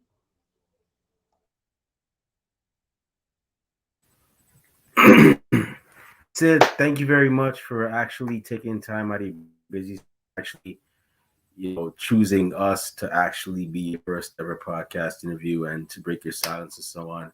We really and truly do appreciate it. We know we're not the best, but we try to bring some of the best, content and stories to the wrestling fans from all angles of the professional wrestling industry, whether you're a wrestler, manager, promoter, heck, even a gear maker. We try to bring it all to the fans, and thank you for actually, making this possible for us once again. And yeah, hopefully one day I could definitely catch a show. The Mother Endless Insidious match. Let's just say I might be able to make that happen. Me and Rob actually might be able to make that happen. But okay. Insidious on the East Coast. More specifically, okay. All right. I'm excited. I got traveling points. I'm down. Let's do it. I'm not the one match I'm gonna miss that I'll I'm watch. not promising. I'm not promising, but I think I know somebody that might be able to help us make that happen. So don't. I'll keep you in the loop. But yes. Yeah. Hit Rob upside the head for me if you do. Oh, Like we a couple- probably will. Hey, I I'll think tell you Mother what, Amy if you will give- probably do it first. I do know how to take bumps, you know what I mean? So I can If you bump give for you. I'll make it look good. If you give Rob some tacos, he'll probably do like a Nick Patrick, 1, 2, and writhe around in pain, All just about so that tacos. you can't get pinned. So he'll probably do that. So We're just yeah. planning your And whole Kathy, career please out. stop. I asked for Bacon to be your manager. Kathy, He wants you gotta Tacos stop. to be your referee. There you go. Was that Remy? Kathy, you got to stop this. Okay, first you had Roxy kicking you in the shins. Now you want to chat. Now you're trying to have a cage match with this. We don't provide health insurance here. So I mean, I'm telling you, you're gonna cost us money. You really need to stop. First Raw actually was on the show. That's already costing money every appearance. Now you want to go and wrestle? Like, come on, we haven't even sold our merch yet. We're not gonna recover Stay from in this. your lane, Kathy. People are already saying I'm winning, Sid. Jeez. I'm making note of the live chat. I tell you. I'm making note of it. Just know I'm taking down names and numbers, okay? Ryan. Daniel The Fire. Insidious Faithful. The Insidious Faithful have fallen. Daniel Fire. Is it CCW? Let's just say I'm not gonna confirm anything because there's more than one CCW, and I'm a bit of a revelation for those that don't know. I like to be a bit of a man of mystery. I like to be a bit mysterious, like Insidious. So in this case, you just have to wait and see. Just wait and see. Sit back. Maybe it'll see. Maybe it'll be CCW in California. There's actually one in Ohio. Maybe it'll be the one in Delaware. Who knows? But just stay tuned for that. But with that being said, thank you very much for actually, appearing on our show. We are very grateful. I know Kathy really is. She's probably not going to stop yapping about it until we get the next person on our show that she gets excited for as well. Because there's you're her favorite, but there's others that she gets excited for as well too. It's unbelievable how energetic she gets. But thank you very much. And any merch that fans can purchase if they want to, rock some Insidious merch to your next match and whatnot. They just need to hit me up. Right now, I don't have a pro wrestling tees or any accounts. I'm actually looking at getting another one. I might get like What a Maneuver or one of those, but I'll let everybody know. Like I said, watch my Twitter. Twitter's where I'm going to be letting you guys know about new merch. I'm going to get some new shirts out, some new promo pictures. Going to have a few things. Right now, I've got a lot of Insidious One merch, which I will still have. Still able to sell that. If you're still interested in that stuff, I've got it. Because, I mean, Insidious never dies, baby. Awesome. So y'all heard she has go out, and if you can't make matches, this is another way you can be supportive of not just Insidious Sid Mars, but also independent wrestling is by purchasing the merchandise and whatnot. Support indie wrestling. I keep telling y'all, if you don't support indie wrestling, I'm gonna have Rob here, and Rob is already skinny. He's gonna come and eat your lunch, dinner, and breakfast. You're gonna find a skipping rope in your pot for every meal. That means you gotta skip a meal. So, yeah, trust me, you don't want that to happen. He will do it. So support indie wrestling. You won't regret it. It's 99% of your AEW and WWE stars, Impact and GC. Well, I guess GCW is a big one now, and FW stars come from the indies. So why not them while they're on the grind, as opposed that way whenever you see them hit the big time, you'd be like, yeah, I have their indie wrestling shirts. I'm a huge fan. And you can gloat about it to all your friends, and who knows, maybe you'll get a girlfriend and boyfriend that finds that, impressive and whatnot, and y'all will get married and all that thing, all because support indie wrestling. That's what I'm trying to say. But with that being said, one more thing. Where can bookers and promoters find you when they want to book you for their shows? I do have my booking email on my profile. If you want to reach out to me via messaging, you can, but I prefer my email, which is bookinsidious1, the number one, at gmail.com. That's bookinsidious1 at gmail.com.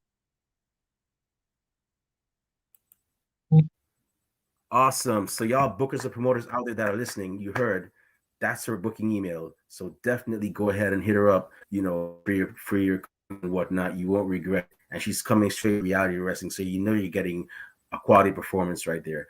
But with that being said, it is now time for us to close down the show. My eyelids are getting sleepy. My eyelids are getting heavy because that means it's time for a snack and a nap. Maybe not in that order, but hey, who knows? I live on the wild side a bit.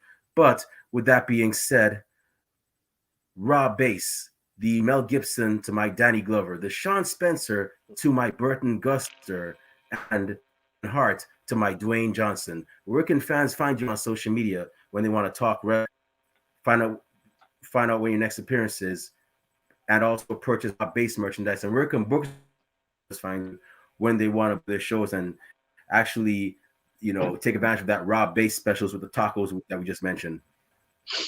All right, you can find me on Twitter, Instagram, and Twitch at Rob_Bass82, and then Facebook, YouTube, Rob Bass. Awesome. Insidious Knight, who will next week will be Kathy Knight, and the woman that causes me a lot of trouble and a lot of money. Where can fans find you on social media when they want to talk wrestling, all things Becky Lynch, Paige, Insidious now, and good eating in Louisiana? So let's see. I'm on Twitter, Instagram, YouTube, Twitch, and Discord, all at BLUE70517. Cool.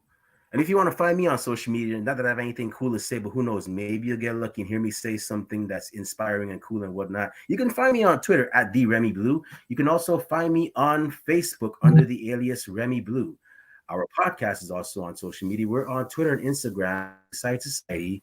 We're also on Twitch at Ringside Society 2019. We're on Spotify, and we are also on YouTube.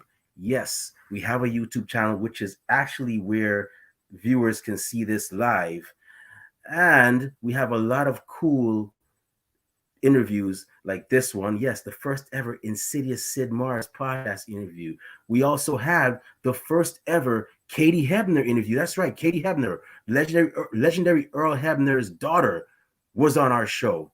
We've also had Raiden the Destroyer from the Nightmare Factory and many others as well. We've had Jasmine Allure, Maddie Rankowski, etc., etc. We may also be having a certain WWE NXT superstar returning on our show. Stay tuned. But what you can do for us is go on YouTube, type in Ringside Society. When you see that sweet OMG dark blue and light blue yin yang sign with the blue flames around it, you'll know it's us. So go ahead and subscribe to all of our videos, because you won't want to miss a thing like a 1998 Aerosmith single. But with that being said, we just want to thank everybody that tuned in tonight live. We really and truly appreciate it. How do the Japanese say it? No, that's some good morning. I forgot what they said. 3 years, you think I remember some stuff. But Arigato gozaimashita. That's it. That's how they say it. Arigato gozaimashita. Yes. Thank you. Yes. As they say it in Japan. Thank you very much. We really and truly appreciate it. It means a lot to us. To those of y'all that are going to listen to us later on, thank you very much in advance. And to those of y'all that hate us, can't stand us, really and truly wish we just go away and take our merch, which is actually available at teespring.com. All sales go to keeping Ringside Society afloat. Well, I'm sorry, but like myself, Adam Corral, Rob Tuxville, and Kathy Knight at Cafe Du Monde at their buy one, get one free special, we're not going anywhere for a while. They hate us because they ain't us. And we ain't stopping. It's season 4, man. You think they learned by now. Anyways, but with that being said, we just want everybody to know that we are very well aware that everybody and their parents and their grandparents have a podcast. But we're not your grandparents' podcast. We're not your parents' podcast. As a matter of fact, we're not just any podcast. Hey, yo, Rob Bass, Kathy Knight, one time for the mind, one time people, one time for the wrestling culture, and one time for Insidious Sid Mars, who now has a whole new persona, a whole renewed sense of motivation, determination, and is gonna kick this year. Woo! Y'all What type are of ready podcast? for that. Thank you guys. All right. 3, 2, 1. We're the We're the Wrestling Fans Podcast. Podcast. That's right. We're the Wrestling Fans Podcast, Ringside Society. And we'll be back tomorrow with another impressive episode. Wait, I forgot. Special announcement. Wish I had the cooler graphic to put across the screen. But if anybody, we are looking for 2 new members to join Ringside Society. Yes, 2. Because we will now be having guests that only speak Spanish. So we're looking for somebody that can actually translate for us. So if you think you're that someone, if you think you're that fluent, that you can translate our guests for us, hit up myself, hit up Kathy, hit up Rob Bass, let us know, and we'll give you a shot if you're interested. Good, but we'll give you some merch. But with that being said, once again, thank you, everybody. We really appreciate it. And until we come back to do us a big favor, actually do us 4 favors, okay? Stay safe, stay healthy, be excellent to each other, and party on, dudes. We out. Peace. See y'all. Good night. Stay classy, Delaware. Bye. Go eat that cake, Sid.